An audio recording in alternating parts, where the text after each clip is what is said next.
拥有 Skype 跟4间独角兽等级新创公司的欧洲国家爱沙尼亚，人均新创世界第一。过去的几年，实质薪资不断成长，其中的秘密就是数位化。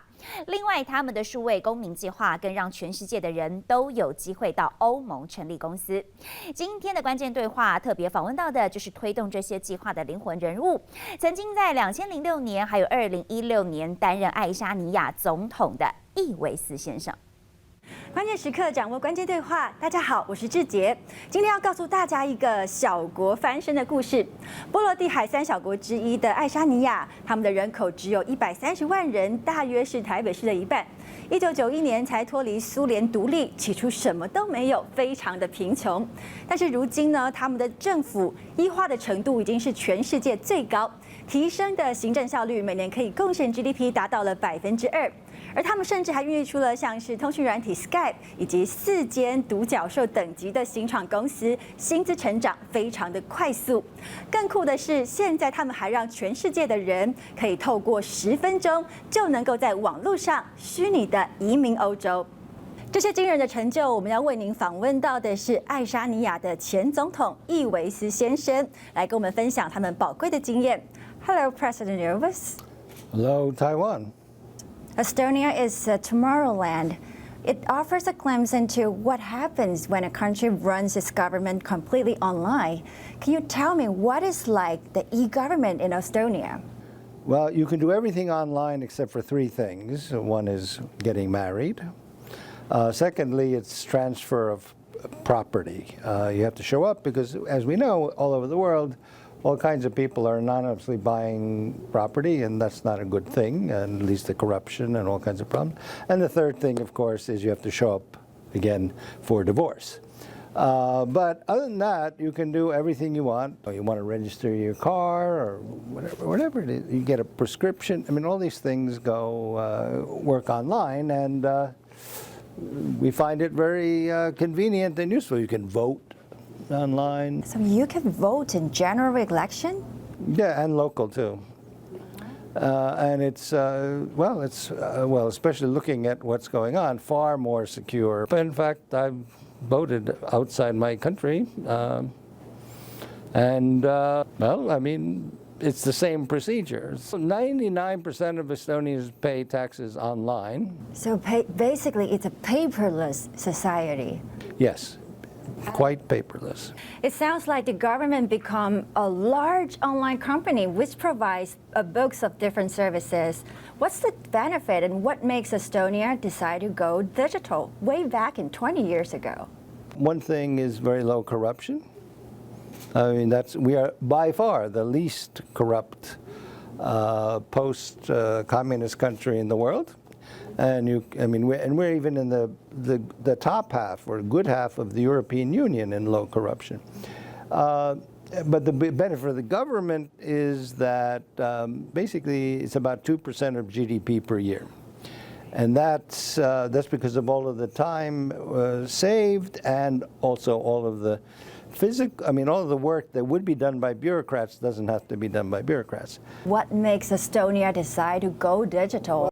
If for 50 years you've fallen behind in everything, this is one place where every country is starting at exactly the same place. No one's ahead. You know, the U.S., Germany, Japan, like the leading industrial countries, no more advanced than we were because we all had 0. So I said, okay, we have to do this. Let's now push this. And B, how do you do it? Well, my experience, basically, you have to start them young. Get the kids doing it. They will slowly transform the society in every educational reform. But, 20 years after that, I would go around and ask startups. And these were men and women in their 30s. And I say, well, how did you start on this? And like 80% of the time, they say, I was in your program as a kid. So it worked. That's impressive. But what attracts me most is that Estonia opens up to the rest of the world.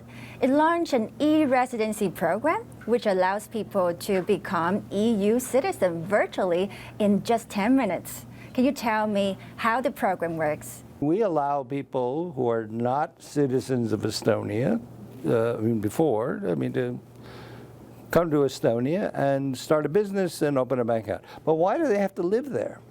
No reason. The only reason basically you have to live there is so we know who you are. But we can figure out who you are these days. And so that means, and this is where, who would be interested in this? People from the UK, right? Now, if a big company in the UK, your country is leaving the EU, but you want it because most of your business is in the EU. The market is 10 times bigger than the size of the UK. Well, so you establish your business in Estonia.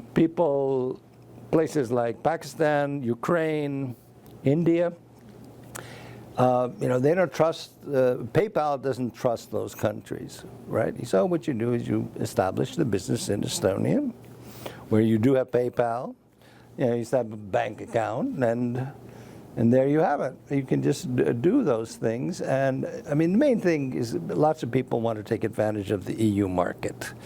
The rules, the laws on basically financial transactions, establishing business, they're all the same. That's the whole point of the EU. And if you meet those laws, you meet the requirements, you don't have to live there. So why not? Maybe I can kickstart a company in Estonia, but how can people believe the e-government system is secured? And furthermore, how do you convince people that the government is trustworthy? But for the people in the audience who are interested, we first of all have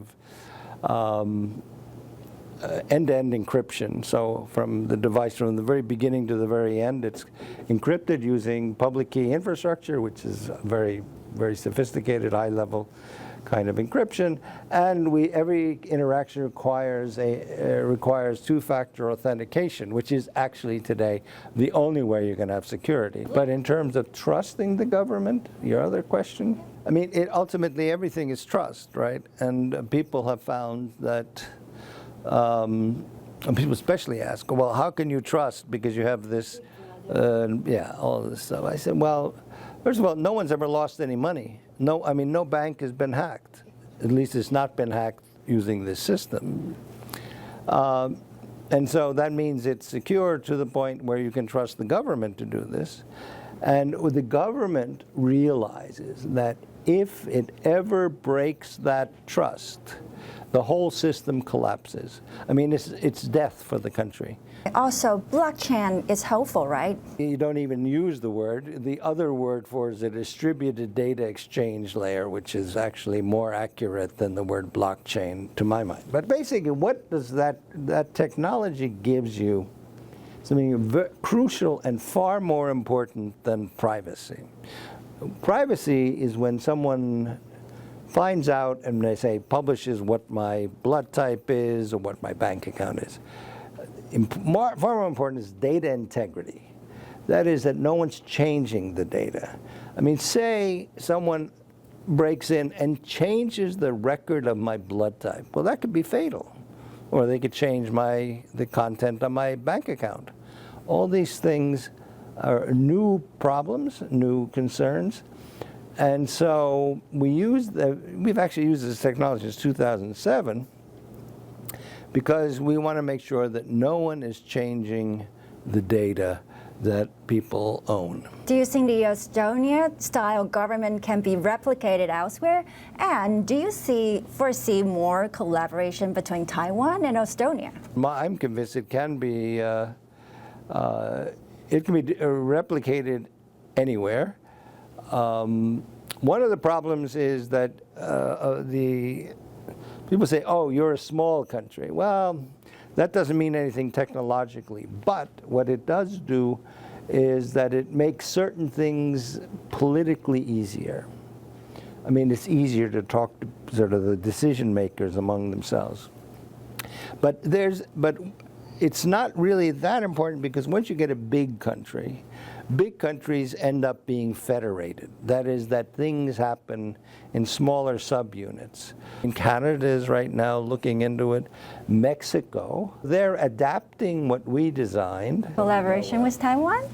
Collaboration with Taiwan. We're very happy to work with any country that is seriously interested. There is no, I mean, in fact, this is not an issue for Taiwan, but we are actually giving away our platform for free as foreign aid. Because the government owns the platform. We call it foreign aid on a memory stick. I mean, here you can take it. Please, go develop it. Thank you, President Elvis. 从一无所有到拥有无限可能，爱沙尼亚虽然是个小国，但是他们勇敢地拥抱数位科技，现在在网络的世界里是一股不能忽视的大力量。而同样身为创新岛的台湾，我们也有更多的可能性。关键对话，我们下次见。